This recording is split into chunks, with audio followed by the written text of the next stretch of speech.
So the Uber PEO, the Pirates executive officer, Dara Khosrowshahi, take a good look at him, right? He now says that it's basically warning that robotaxis can't find a fast route to commercial viability. Big time excuse for investors. Hey, you know what? We need time. We need time. And the truth is, Mr. Pirate, the truth is, Mr. Pirate, I know you don't like the truth, but because you have been stealing, very well documented, proven in courts, from drivers and riders, because so many people are leaving you, because so many people are now moving to private trips and educating riders that they can become their private clients. He's now trying to accelerate the whole AV process. The problem is it's extremely expensive. Those vehicles are over $350,000 and they're not making money. So he's trying to buy time here.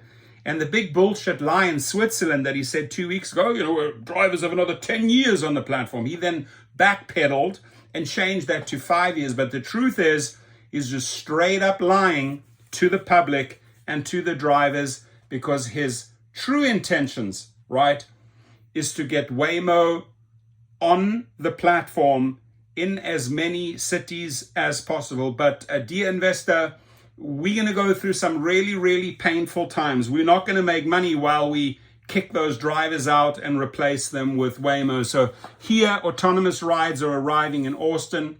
People have seen this screenshot. They're now advertising the Waymo logo next to the Uber logo.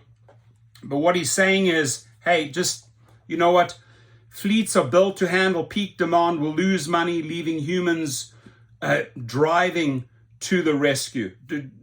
Don't worry, drivers. Your space is still safe. Stop bullshitting us, Mr. Khosrowshahi. Uber CEO Dara Khosrowshahi is warning that it's not yet possible to commercialize autonomous vehicles due to high costs, but he's doing it. You saw that right now. I mean, proof's in the pudding, right? Right. So why you say, oh, we're not ready? Khosrowshahi took the unusual step of including an update on his company's ambitions for autonomous vehicles, AVs, in the prepared remarks delivered ahead of the company's Q4 2024 earnings call. Those remarks opened with the observation that 2024 was a turning point for the AV industry, as at least 4 operators now have fleets of the machines on the road, and many others are likely to join them. The CEO estimates AVs represent a $1 trillion opportunity in the United States alone. Bye-bye, drivers, but you have 10 years with us, don't worry. Here. However, he then turned gloomy, saying, even as we see AV technology advancing, we expect AV commercialization will take significantly longer for the pirate to figure out how he can extract and steal as much money through AVs. He's already dried out the wells with drivers and riders. Now it's AV time. Khosrowshahi argued that widespread commercial AV adoption needs 5 things to all be in place. The first of which is a consistently superhuman safety record. We don't think it's good enough for an autonomous driver to be better than a human. I think we have the chance to be multiple times better than a human. He's basically saying the people that are making us the money, the drivers, we have a chance to replace you all and be way better than you, right? That's how you got to translate this, my friends. Adding that only superhuman safety will convince regulators to allow AVs on the road. The CEO also wants consistent regulation across the US and more jurisdictions to introduce their own AV rules. Yeah, more cities, please, more cities. He also thinks car makers need to improve because today's AVs cost $200,000 or more and have higher running costs than human-driven vehicles. Until AVs can run for under $2 per mile, they can't compete.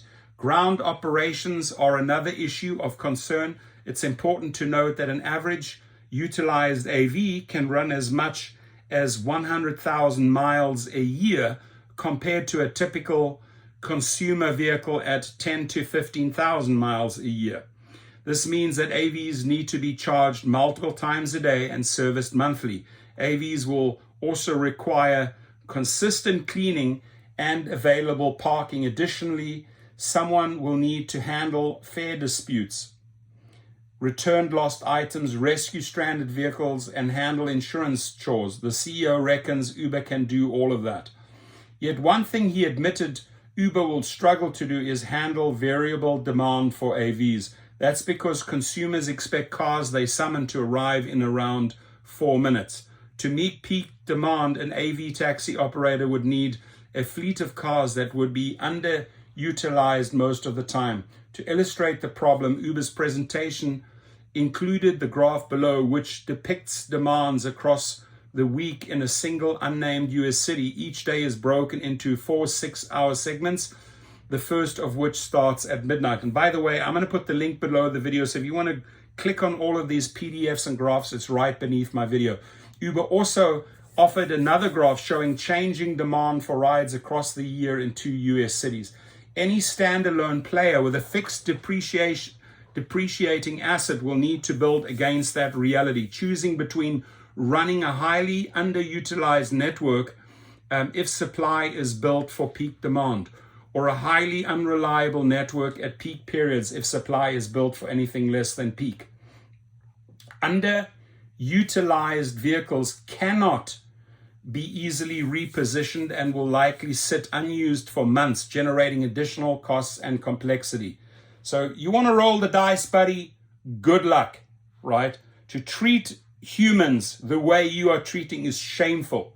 To steal from them and then thinking, oh, you know what? I need to buy myself some time with these AVs.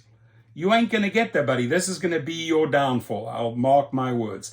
Underutilized vehicles cannot be easily repositioned and will likely sit unused for months. The CEO thinks humans can solve this problem because they will dynamically fulfill demand spikes and take a break during demand troughs. He therefore suggested that AV operators should partner with Uber to tap its expertise getting humans on the road and avoid acquiring idle assets. He's desperately crying for their attention. Uber's drivers the world over will likely find that comforting. They may also like Koshashawi's assessment that all 5 of the matters he identified must work in concert, or the puzzle falls apart. In other words, the robot economy doesn't add up for now, meaning human drivers perhaps have less to worry about than they thought.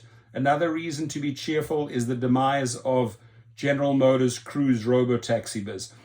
Uber booked $44.2 billion of business in Q4, $22.8 billion of it for rides, and $20.1 billion for deliveries, up 18% year over year. The company organized 3.1 billion rides across the quarter ended December 31, 2024. All those rides and deliveries saw 12 billion arrive in Uber's coffers, a 20% year over year increase. Net income was 6.9 billion, but 6.4 billion of that was benefit from a tax valuation release. Another 556 million came from net unrealized gains related to the revaluation of Uber's equity investments. Full year gross bookings were 162.8 billion, delivering revenue of 44 billion and net income of 9.85 billion from 11.273 billion trips.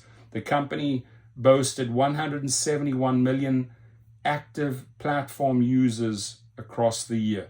Uber forecast Q1 2025 bookings growth of 70 to 21%, all of it from humans. Yeah, all of it from drivers, Darryl Koshashawi. Don't forget that. Your comments, please.